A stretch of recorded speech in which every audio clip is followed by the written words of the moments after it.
সর্দি কাশি ঠান্ডা লাগা এই সমস্যাগুলো আমাদের শীতকালে প্রায়শই দেখা যায়।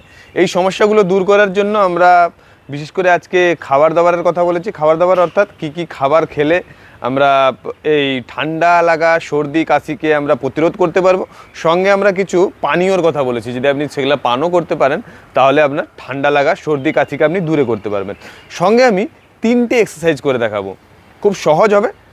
নমস্কার, হ্যালো ভিউয়ার্স। বর্তমান সময় শীতকাল চলতে, শীতকাল মানে শুষ্ককাল। এই শুষ্ককাল অর্থাৎ এই সময় গাছের বিভিন্ন পাতা পড়ে, এছাড়াও ফুলের রেণু উড়ে বেড়ায়, এছাড়াও সূক্ষ্ম ধুলোবালি উড়ে বেড়ায় বায়ুমণ্ডলে। তো আমরা নিঃশ্বাস নেবার সময় আপনার যদি ইমিউনিটি সিস্টেম যদি লো থাকে তাহলে আপনার এই সময় সর্দি কাশি ঠান্ডা লাগা গলা ব্যথা এছাড়াও শরীর ব্যথা সম্পর্কিত নানা রকমের সমস্যা হওয়ার আশঙ্কা থাকে। এই সম্ভাবনা দূর করার জন্য আমরা এর আগের ভিডিওতে প্রাণায়াম করে দেখিয়েছি এবং তারপরের ভিডিওতে আমরা যোগাসন করে দেখিয়েছি। চলুন তাহলে সময় নষ্ট না করে আমরা কি এক্সারসাইজ আছে এবং ঘরের যে কি টিপস আছে, কি খাবার বা পানীয় আমরা যদি খেতে পারি তাহলে ঠান্ডা লাগা সর্দি কাশি এবং গলা ব্যথা সম্পর্কিত নানা রকম যে সমস্যাগুলো হবার সম্ভাবনা অনেক কম হবে।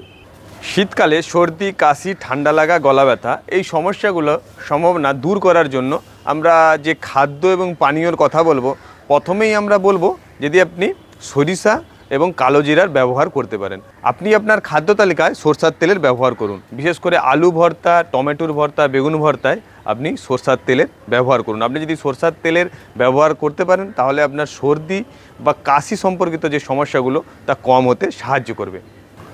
এছাড়াও কালো জিরার ব্যবহার আপনার ঠান্ডা বা সর্দি লাগার সমস্যাকে দূর করতে সাহায্য করবে। আমরা 2 নম্বরে বলবো সরিষা শাক। আপনি সরিষা শাকের ভর্তা খেতে পারেন। সরিষা শাকের ভর্তা যদি আপনি খেতে পারেন তাহলে আপনার ফুসফুসের যে সংক্রমণ তা হবার সম্ভাবনা কমিয়ে দেয়। এছাড়া খুসখুসে কাশি বা নাক বন্ধের মতো সমস্যাগুলো দূর করতে আপনাকে সাহায্য করবে। ফুসফুসের সংক্রমণ এবং নাকের সমস্যা দূর করার জন্য আপনি ভিটামিন এ এবং সি সমৃদ্ধ খাবার খান।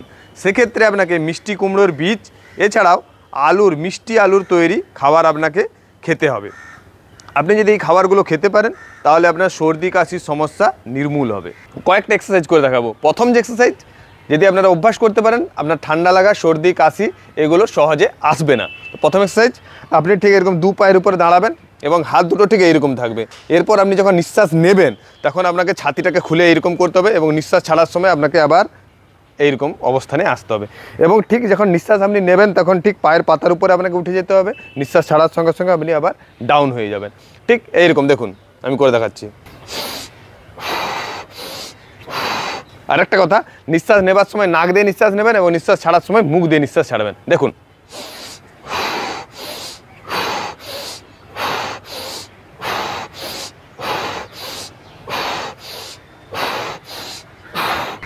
ঠান্ডা লাগা সর্দি কাশি সমস্যা দূর করার জন্য আমরা পরবর্তী যে খাবারের কথা বলবো সেটা খুব পরিচিত, প্রত্যেক বাড়িতেই থাকে, তা হলো রসুন।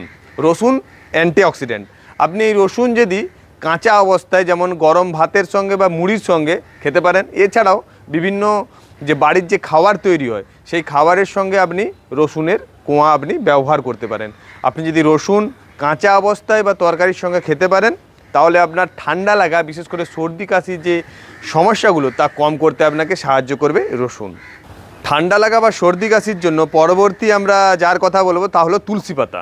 আপনি তুলসী পাতার রস খেতে পারেন। বিশেষ করে বাচ্চাদের জন্য তুলসী পাতার রস খুবই উপকারী। এছাড়া বড়দের ক্ষেত্রে আবার আগে যে আপনি স্যালাড খাচ্ছেন সেই স্যালাডে আপনি তুলসী পাতা ব্যবহার করতে পারেন। ঠান্ডা লাগা সর্দি কাশি সমস্যা দূর করার জন্য পরবর্তী যে আমরা এক্সারসাইজ করব সেটা হচ্ছে ঠিক জাস্ট আপনি এরকম 2 পায়ের উপর দাঁড়ালেন। এরপর আপনাকে ঠিক ইনহেল করবেন যখন, তখন ঠিক আপনাকে এরকম করে চেস্টটাকে খুলে দিতে হবে, এরকম একদম। আবার এক্সহেল।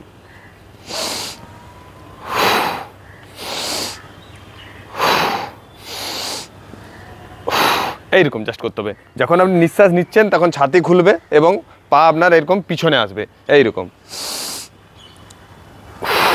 এইটা আপনাকে করতে হবে। দেখুন,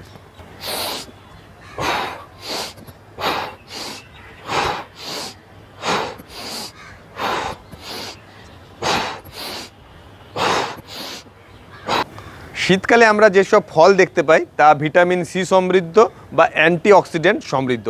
এই অ্যান্টিঅক্সিডেন্ট অর্থাৎ আপনার রোগ প্রতিরোধ ক্ষমতা অনেক বৃদ্ধি করবে। এছাড়াও শরীরে যে বিভিন্ন অণুজীবীর আক্রমণ হয় সেই অণুজীবীর আক্রমণ থেকেও আপনাকে এই ভিটামিন সি সমৃদ্ধ বা অ্যান্টিঅক্সিডেন্ট সমৃদ্ধ যে ফলগুলো আছে তা আপনাকে রক্ষা করবে। বিশেষ করে এই সময় কমলা, পেয়ারা বা মাল্টা জাতীয় ফল আপনার খাদ্য তালিকায় আপনি রাখতে পারেন।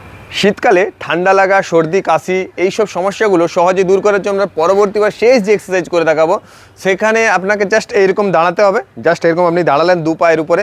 এরপর আপনাকে নিঃশ্বাস যখন আপনি নেবেন তখন হাত দুটো আপনি এরকম জাস্ট উপরে তুলবেন এবং যখন আপনি নিঃশ্বাস ছাড়বেন তখন ঠিক আপনাকে পা এইরকম তুললেন এবং নিঃশ্বাস এইরকম করে ছাড়তে হবে। আপনি যদি আপনার পাকে যত আপনি চেস্টের কাছে তুলতে পারলে সব থেকে বেশি লাভ পাবেন। দেখুন আমি করে দেখাচ্ছি। জাস্ট আপনি এরকম আবার পা নামার সঙ্গে সঙ্গে হাত উপরে উঠে গেল। এরপর আপনি ইনহেল করবেন।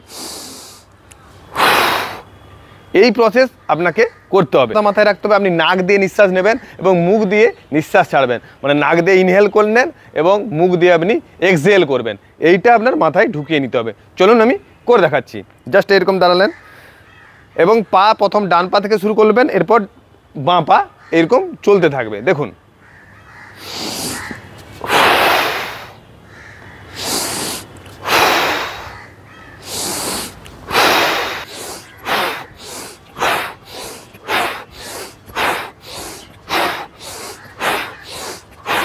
হাঁচি কাশির সমস্যা বা সকালবেলা ঘুম থেকে ওঠার পর ঘুসঘুসে কাশি বা ঠান্ডা লাগা বা কফের সমস্যা বেশি দেখা দেয়। এই সমস্যা দূর করার জন্য আমরা ঘরোয়া কিছু পানীয় আছে তা ব্যবহার করতে পারি। পানীয় আমরা ব্যবহারের মধ্য দিয়ে আমরা ঠান্ডা লাগা, সর্দি, কফের যে সমস্যা আছে তা আমরা কম করতে পারবো। তো প্রথম যে পানীয়র কথা বলবো তাকে বলবো আদা চা। আপনি যদি সর্দি, কাশি বা ঠান্ডা লাগার সমস্যায় ভুগে থাকেন তাহলে অবশ্যই আপনি দুধ চায়ের পরিবর্তে আদা চা খাওয়া শুরু করুন। আদা চা অ্যান্টিঅক্সিডেন্ট সমৃদ্ধ। আপনি আদা চা খেতে পারলে তাহলে আপনার এই ঠান্ডা লাগার উপসর্গগুলি যে আছে, কাশি বা গলা ব্যথার সমস্যা, তা আপনি সহজেই কম করতে পারবেন। যাদের ঠান্ডা লাগার সমস্যা আছে বা ধাত আছে কিন্তু অ্যাসিডিটির প্রবলেম নেই তারা অবশ্যই সকালবেলা ঘুম থেকে উঠে উষ্ণ গরম জল নেবেন এবং তার মধ্যে আপনি লেবু নিচড়ে দেবেন এবং 1 চামচ মধু ব্যবহার করুন। আপনি যদি এটা ব্যবহার করতে পারেন তাহলে আপনার ঠান্ডা লাগার যে সমস্যা আছে তা সহজেই আপনি কমিয়ে রাখতে পারবেন বা দূর করতে পারবেন। এছাড়াও আপনি ঘুমানোর ঠিক আগে আপনি 3-4টা লবঙ্গকে ঠিক ভেজে নেবেন এবং ডাস্ট করে তাতে 1 চামচ মধু দিয়ে আপনি যদি খেতে পারেন এটি অ্যান্টিঅক্সিডেন্ট সমৃদ্ধ এবং আপনার ঠান্ডা লাগা, সর্দি, কাশি বা খুসখুসে কাশি যেটা হয়, এছাড়াও গলা ব্যথা বা শরীর ব্যথার সমস্যা আপনি সহজেই দূর করতে পারবেন। ঠান্ডা লাগা, সর্দি, কাশির সমস্যা দূর করার জন্য সবথেকে জনপ্রিয় যে পানীয় তাকে আমরা কাঢ়া বলবো। এই কাঢ়া আপনারা করোনা কাল থেকে এর নাম অবশ্যই আপনারা শুনেছেন হয়তো। কাঢ়া তৈরি করা খুবই সিম্পল। আপনি আপনার বাড়িতে কাঢ়া তৈরি করতে পারেন। কাঢ়া তৈরি করে যদি আপনি খেতে পারেন তাহলে আপনার ঠান্ডা লাগা, সর্দি, কাশি বা ফুসফুসের সংক্রমণ, বিশেষ করে করোনা কালে যেটা দেখা দিয়েছিল, সেই সমস্যাগুলো আপনি সহজেই দূর করতে পারবেন। কাঢ়া তৈরি করার জন্য আপনাকে কাঁচা হলুদ, আদা, এছাড়াও ছোট এলাচ, দারুচিনি, লবঙ্গ এবং তুলসী পাতা এবং জল দিয়ে আপনি এটা বানিয়ে নিতে পারেন। এটা খুবই উপকার, আপনি এটার ব্যবহার করতে পারেন এবং সকালবেলা আপনি চায়ের পরিবর্তে আপনি কাঢ়া খেতে পারেন।